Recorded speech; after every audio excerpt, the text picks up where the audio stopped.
Halo semuanya, perkenalkan nama saya Junaid Pertama dengan NIM 2023022510 dari Prodi Pendidikan Guru Sekolah Dasar, Fakultas Keguruan dan Ilmu Pendidikan Universitas Muhammadiyah Palangkaraya. Kali ini saya akan membahas sedikit mengenai tunaganda yang meliputi pengertian, karakteristik, penyebab, serta penanganan tunaganda dalam setting pendidikan, dan terakhir saya akan memberikan sedikit contoh mengenai tunaganda. Mari kita mulai. Tunaganda adalah individu yang memiliki kombinasi kelainan, baik jenis kelainan atau lebih, yang menyebabkan adanya masalah pendidikan yang serius, sehingga dia tidak hanya dapat diatasi dengan suatu program pendidikan khusus untuk satu kelainan saja, melainkan harus didekati dengan variasi program pendidikan sesuai dengan kelainan yang dimiliki.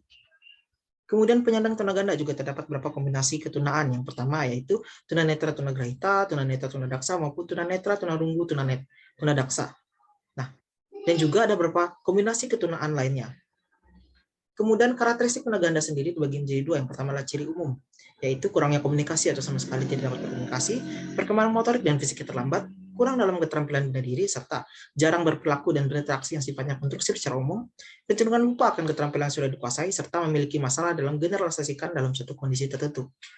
Kemudian ciri khusus tunaganda antara lain memiliki ketunaan lebih dari satu jenis, ketidakmampuan anak akan semakin parah bila tidak segera mendapatkan penanganan atau bantuan, sulit untuk mengadakan evaluasi karena keragaman kegandaannya, membutuhkan instruksi yang tepat serta jelas, tidak menyamaratakan pendidikan tunaganda. Kemudian penyebab tunaganda ada 4. Yang pertama adalah faktor prenatal, yaitu ketidaknormalan kromosom, komplikasi-komplikasi pada anak dalam kandungan, kemudian ketidakcocokan hera, infeksi pada ibu hamil, kekurangan gizi ibu pada saat mengandung, maupun terlalu banyak konsumsi obat dan alkohol. Kemudian faktor natal antara lain kelahiran prematur, kekurangan oksigen pada saat kelahiran, lalu luka pada otak saat kelahiran. Kemudian faktor eksternal antara lain kepala mengalami kecelakaan maupun terdapat kecelakaan kendaraan, kemudian jatuh dan mendapatkan pukulan serta atau mendapatkan siksaan. Kemudian nutrisi yang salah. Anak tidak dirawat dengan baik, keracunan makanan atau penyakit tertentu yang sama yang dapat berpengaruh pada otaknya. Nah, itulah tadi beberapa penyebab tunaganda. Sekarang kita akan masuk ke dalam penanganan anak tunaganda. Yang pertama adalah penggunaan alat peraga, di mana dalam proses pembelajaran yang ada, guru seringkali menggunakan alat bantu untuk mempermudah proses anak dalam belajar, misalnya penggunaan ballpoint palsu untuk pengenalan benda maupun penggunaan biji untuk berhitung. Kemudian pemberian reward atau hadiah, di mana dalam menjalankan proses mengajarnya, guru juga melakukan penguatan dengan memberikan hadiah kepada anak setiap kali berhasil mengerjakan tugas atau melakukan pekerjaan tugas dengan baik. Kemudian pembelajaran melalui pengalaman pribadi anak. Nah, dalam hal ini, guru menekankan pengalaman anak dalam pembelajaran. Hal ini sangat penting digunakan dalam proses pembelajaran, di mana pengalaman ini terkait apa yang terjadi di lingkungannya yang dimasukkan dalam tema pembelajaran. Kemudian yang terakhir adalah pengulangan dalam pembelajaran. Dalam hal ini, seringkali dilakukan guru di kelas untuk mengingat kembali pelajaran yang sebelumnya telah dilakukan, dan juga merupakan bentuk penguatan tentang apa yang sudah dipelajari.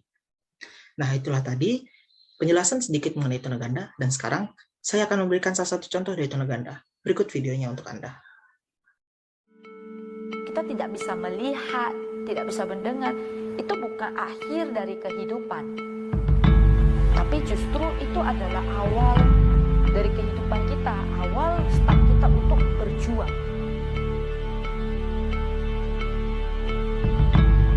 Nama saya Merlin Livani, biasa dipanggilnya Merlin. Usia saya 26 tahun. Saya bekerja sebagai guru di Pendidikan Dwi Tuna Harapan Baru. Itu adalah yayasan yang kami bangun sendiri. Awal mula membuat Harapan Baru itu diawali dari saya tahu kalau jati diri saya yang sesungguhnya itu adalah seorang tunanetra. Nah, semenjak tahu tunanetra, inilah titik mulanya saya menyadari di sini impian saya. Saya mau membantu anak yang kondisinya seperti saya. Dulu saya kagak tahu itu apa ya. Nah, setelah sekarang saya tahu, oh yang seperti saya itu namanya tunanetra. Akhirnya bersepakatlah saya dengan Kakak Linda untuk kita buat kursus yuk. Nah, waktu kita buka kursus tahun 2014 di September, yang datang kita kan targetnya anak yang tidak melihat saja. Ternyata yang datang adalah tunaganda. Seperti saya tidak bisa membaca menulis, saya lebih lambat dan saya tidak melihat. Murid-murid yang datang adalah yang seperti itu.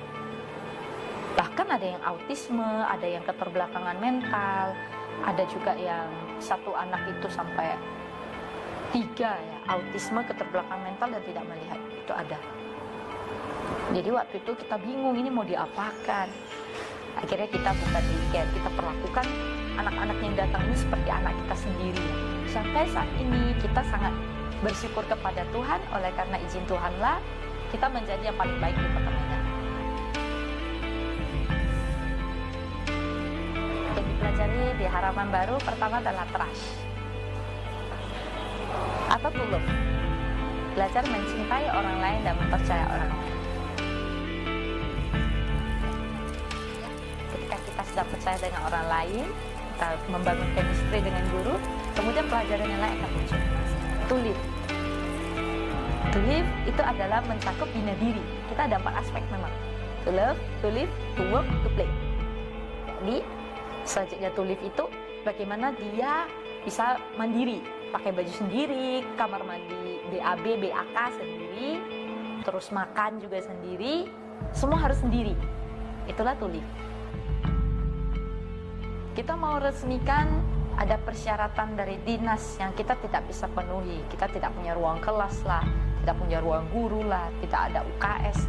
Kita pun sadar kita masih baru start, baru mulai. Sehingga tidak muluk-muluk lah kita harus meminta bantuan yang besar kepada pemerintah atau berharap pemerintah memberikan bantuan untuk saat ini. Jadi dari orang per orang dulu deh gitu. Kita yang nggak melihat di Harapan Baru, 5 guru tunanetra tidak menyombongkan diri, kita berusaha. Sesusah-susahnya kita, sekurang-kurangnya uang kita, yang gajinya dalam 1 bulan di bawah UMR, saya tidak sebut berapalah, di bawah UMR deh gitu.